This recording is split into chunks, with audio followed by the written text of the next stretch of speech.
Welcome to Revenge Tales. Ethan and Samantha had built a quiet little life together. Late-night movies, cheap takeout, and Sunday mornings that felt safe. From the outside, they looked like every other happy couple. But underneath the laughter and soft smiles, something had begun to shift. An invisible crack neither wanted to admit was growing wider by the day. Lately, Samantha seemed far away even when she was right beside him. Her laughter felt forced. Her phone never left her hand, and her eyes wandered somewhere Ethan couldn't follow. He tried to reach her, to talk about what was wrong, but every word he spoke seemed to bounce off the walls and vanish into the silence between them. One night, the apartment felt emptier than usual. Ethan sat alone on the couch, scrolling through nothing, replaying every conversation they'd had in the past week. The flicker of the TV painted his face in cold light, and for the first time, he felt the ache of being lonely next to someone who used to be his whole world. A few days later, Samantha announced she needed space, just a short trip to visit her family 600 kilometers away. She said she wanted to clear her head.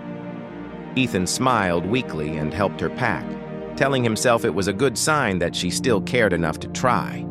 Deep down, though, something inside him felt wrong, uneasy, afraid. He stood in the doorway that morning, watching her wheel her suitcase down the hall.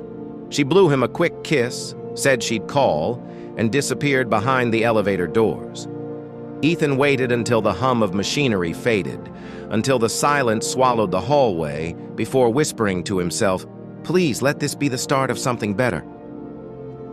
2 days later, Ethan was driving home from work when the universe decided to rip the curtain away.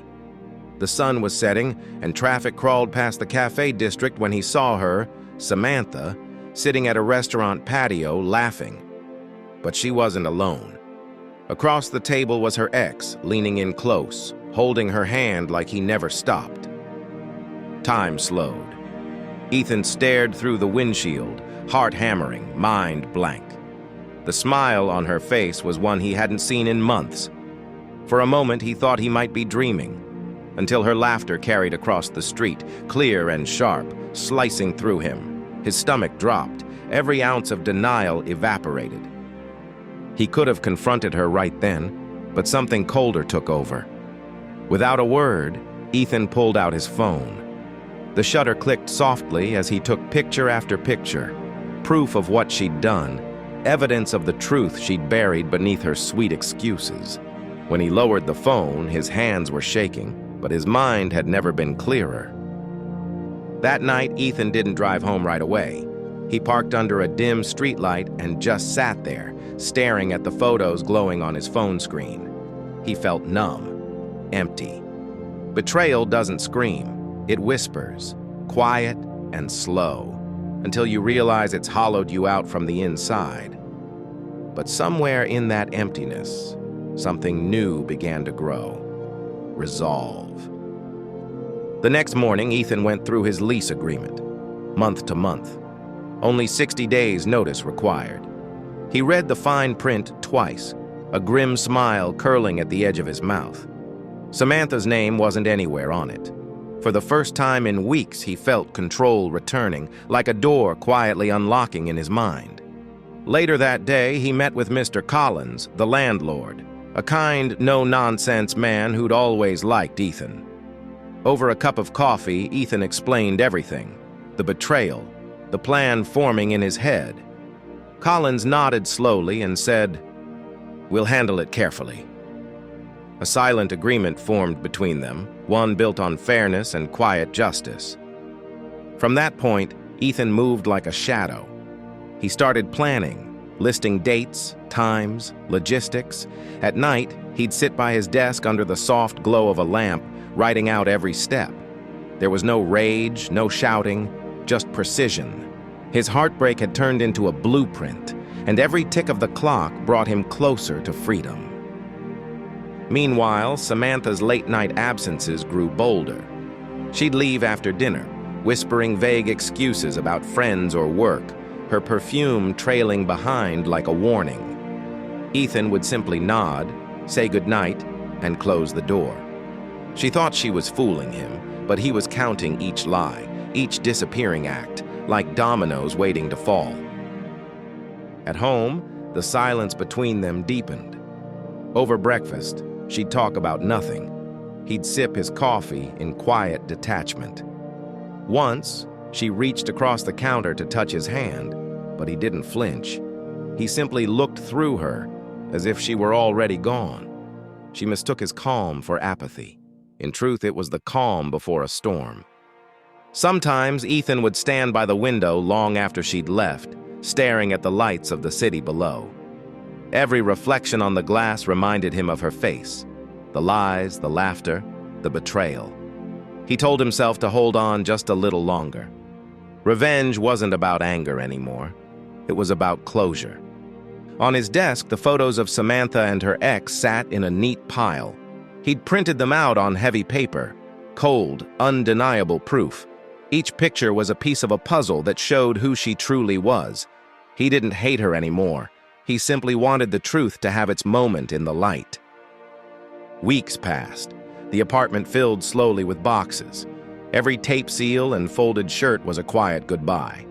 One night, Ethan sat on a stack of boxes, breathing deeply, feeling something close to peace.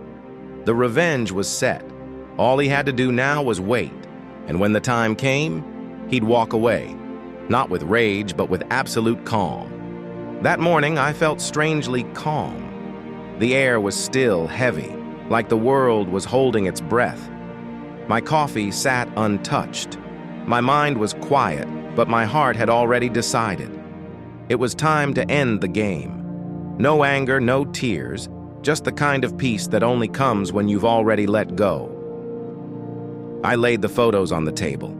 Her laughter, her smile, the way she leaned in close to him. Proof, not memories. Each photo felt like a weight lifted off my chest, like I was stacking evidence for my own freedom. This wasn't heartbreak anymore. It was closure, printed in color. I placed the pen on the paper and wrote it down. Notice to vacate. My hands didn't shake. Funny thing about heartbreak, it doesn't make you weak. It makes your grip stronger. I signed my name, and with that, it felt like I'd just signed my release from her chaos. When I met with the landlord, he didn't need the full story. He just looked me in the eye and nodded. No questions, no judgment, just quiet understanding. We planned it all, the dates, the move out, the silence. It felt good to have someone on my side for once. The moving truck showed up early. The sound of boxes taping shut echoed through the room. Each thud, each creak. It wasn't noise, it was rhythm. The rhythm of starting over. I didn't say a word. I didn't need to. Every box was a chapter closing. Then the front door opened. She froze. Her eyes darted around the half-empty apartment. "What's going on?" she asked, voice trembling. I looked at her, calm as ever, and said, "Time's changing, just like us." I spread the photos across the counter, her face drained of color. For a moment, she didn't even breathe. "What is this?" she whispered. "The truth," I said. "The same truth you thought I'd never find." And then silence. The kind that screams louder than words. The landlord stepped in, holding the paperwork. His tone was calm, but final. "You've got until midnight to move your things," he said. "New tenants move in soon." There was no cruelty in his voice, only fairness, the kind of justice the world rarely delivers. Box after box left the room. The sound of footsteps, the soft drag of cardboard, it all felt cleansing. For the first time in months, my chest didn't hurt. It wasn't loss, it was release. In the center of the room, her belongings sat in a pile, clothes, perfume, a few fading promises. That was her legacy here. I looked at it all and thought, temporary things for a temporary love. Nothing more, nothing less. She sat down on the floor, hands covering her face. Maybe she cried, maybe she didn't. I didn't care enough to notice, because for the first time, she wasn't part of my story anymore. She was just background noise. I turned toward the door, lifted my phone, and took one last picture, the final frame of a broken chapter. Not for revenge, for remembrance. Proof that I walked through hell and came out clean. The apartment was empty now, just sunlight and silence filling the space. The kind of silence that doesn't hurt. It heals. I took a deep breath, and for the first time, I didn't feel trapped. I felt free. Driving away, I didn't look back. The city faded in the mirror, and my reflection smiled. Not out of pride, but peace. Sometimes the best revenge is simply leaving with your dignity intact. My new apartment was smaller, brighter. A single plant by the window, a bed, and quiet. For the first time in forever, silence didn't feel empty. It felt earned. Revenge didn't heal me. Peace did. That night I told the story to my friends. They laughed, called it legendary. I just smiled.